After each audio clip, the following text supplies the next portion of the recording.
Ya, kita lanjutkan dialog. Sudah terhubung juga bersama kami ada Pak Usman Kansong, Dirjen Informasi dan Komunikasi Publik dari Kementerian Kominfo. Kita sapa. Assalamualaikum. Assalamualaikum Bang Usman, Pak Dirjen. Waalaikumsalam, Mas Arief. Sehat, Pak Dirjen? Sehat. Mudah-mudahan Pak Dirjen karena baru gabungnya di segmen ini, tadi menyimak juga tuh pernyataannya ini ya, pengelola platform live streaming di medsos ya. Saya ingin mendalami sedikit Pak Dirjen ke Mbak Analisa sambil nanti mungkin Pak Dirjen bisa juga mendengarkan analisa dari Mbak Analisa ya. Agak rumit ngomongnya ini. Mbak Analisa, saya kok nggak mau menyerah begitu saja ya dengan alasan ekonomi, pandemi gitu ya. Betul. Tapi apa sih yang sedang tidak berjalan saat ini fungsinya atau kerusakannya ada di mana saat ini?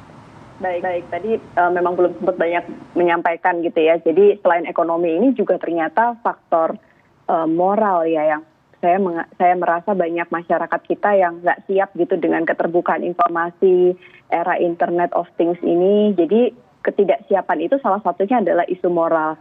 Awalnya mungkin ekonomi gitu, tapi ternyata bukan hanya itu, tapi faktor psikologis yang ketika sudah mendapatkan sensasi, mendapatkan uang dengan mudah gitu ya, ini mereka terjebak pada gaya hidup gitu, yang artinya beberapa faktor di luar ekonomi ya tadi, wah the more you have, the more you want, kok enak ya, dapat duitnya gampang gitu. Dalam tanda kutip bukan gampang, total gampang ya, bagi mereka yang menjalankan itu mereka pikir itu gampang, tidak membutuhkan skill yang mungkin mereka sudah frustasi, secara psikologis juga mereka merasa bahwa itulah faktor yang membuat mereka eksis gitu. Jadi selain ekonomi juga eksistensi yang diiringi dengan gaya hidup dan adanya kerusakan moral ini juga kita lihat menjadi PR bersama gitu. Karena media sosial ini, nggak tahu ini, mungkin nanti Pak Dirjen juga bisa menyampaikan juga. Satu hal yang paling susah dikendalikan sekarang, mungkin kalau penyiaran TV dan lain sebagainya, media ini masih di bawah naungan yang cukup jelas gitu ya, ada semacam undang-undang yang melindungi. Nah sekarang media sosial ini menjadi sangat tantangan yang luar biasa gitu, penggunanya bisa sangat maya, sehingga kalau kita tidak siap masuk di dalam dunia ini, akhirnya faktor-faktor resiko yang tadi bisa menjadi korban maupun pelaku seperti itu, yang memanfaatkannya dengan menyampingkan nilai moral. Oke, ini tadi ada pertanyaan langsung untuk Pak Dirjen dari Mbak Analisa. Memang pengawasannya sebegitu sulitkah Pak untuk media sosial? Bukankah media sosial ini jejak digitalnya nyata ada? Ya, kami di Kominfo memang diberi mandat untuk mengawasi konten-konten di platform digital.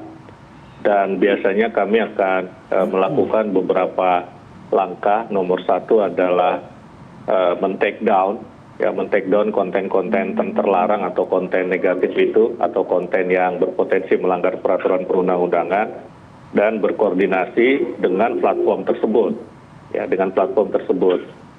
Jadi yang dilakukan Kominfo adalah mengawasi, dan dari begitu banyak kasus ya, kami sebetulnya sudah sejak Agustus 2018 sampai Juli 2021 sudah ada 2,5 juta konten terlarang atau negatif yang kita blokir atau take down, dan 1 juta lebih diantaranya memang berbau pornografi, 387 situs perjudian, 13.000 situs penipuan, dan 505 situs yang mengandung konten terorisme dan radikalisme.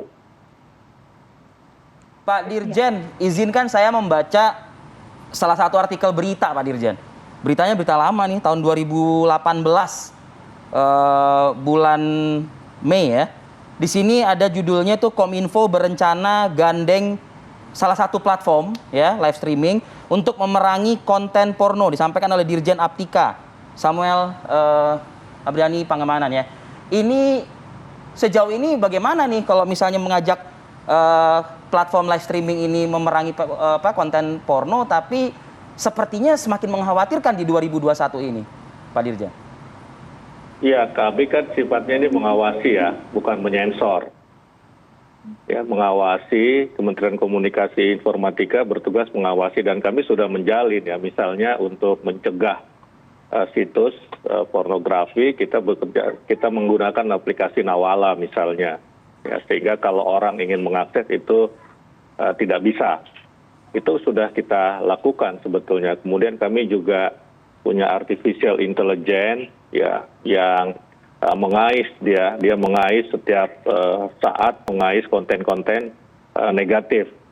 Ya, kemudian kita juga punya tim yang mengawasi manusia ini, ya. Tadi itu mesin, ini manusia yang mengawasi 24 jam konten-konten negatif itu, begitu. Jadi segala instrumen yang tersedia itu kita gunakan, baik menggunakan aplikasi, menggunakan artificial intelligence, dan juga menggunakan manusia untuk mengawasi konten-konten negatif ataupun konten yang berpotensi melanggar peraturan perundang-undangan. Ya. Atau kita perbaharui berita 2018 tersebut melalui Dirjen Usman Kamsong mungkin. Setelah kita membahas ini dan juga menelusuri beberapa live streaming platform tersebut, bukan menggandeng tapi judulnya, tapi membekukan atau menutup begitu. Mungkinkah itu dilakukan oleh pemerintah? Ya, memang pemerintah punya mandat, ya, Kominfo terutama untuk memblokir. Memblokir itu kan menutup, ya. Kita ingat dulu tahun 2017 pemerintah dalam hal ini Kominfo itu pernah menutup atau memban akun Telegram, ya, platform Telegram, karena mengandung radikalisme dan terorisme.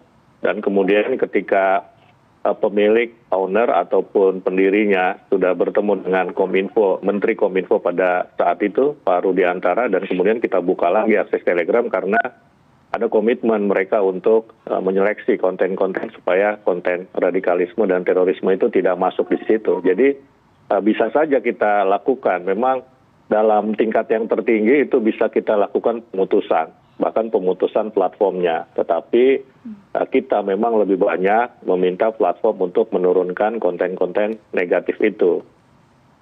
Pak Dirjen, apakah karena pornografi ini tidak masuk extraordinary crime mungkin?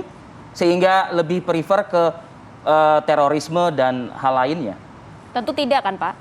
Tidak juga. Tadi kan saya sampaikan ada 2,5 juta. Yang terbanyak justru konten negatif, konten 2,5 juta itu 1 jutanya adalah situs pornografi yang kita blokir.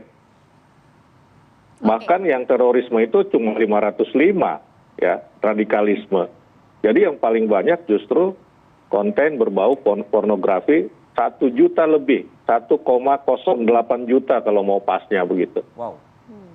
Cukup banyak ternyata dan juga marak juga Tapi masih live cukup banyak semacam ini. Beredar juga kan? Iya, masih banyak beredar. Kita akan dalami lagi tapi usai jeda ya, Pak Usman dan juga Mbak Analisa saat lagi di APK Baru Indonesia Pagi.